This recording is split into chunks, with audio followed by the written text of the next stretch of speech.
হার জিত নিয়ে যাদের মধ্যে রেষারেষি, কেউ হারতে চায় না, সবাই জিততে চায়।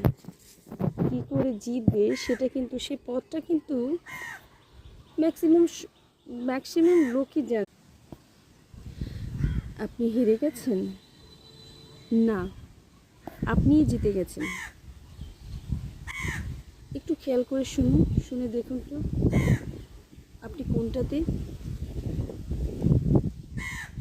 বিষ ঢেলে নাকি মধু ঢেলে জিতে গেছেন? ভীমরুলে মৌমাছিতে হলো রেষারেষি, দুজনাই মহাতর্ক, শক্তিকার বেশি।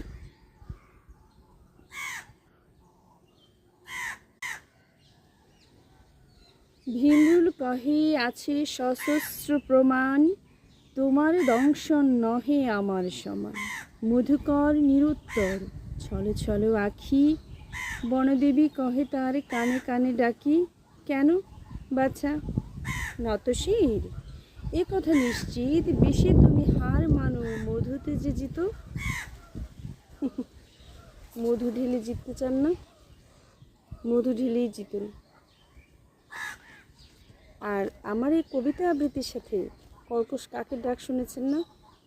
কাকের মতো বুদ্ধিমান হবেন না। কাকের মতো বুদ্ধিদীপ্ত হলে অপরের জিনিস চুরি করে নিয়ে কিন্তু আরেক ঘরে গুজিয়েই রাখতে হবে।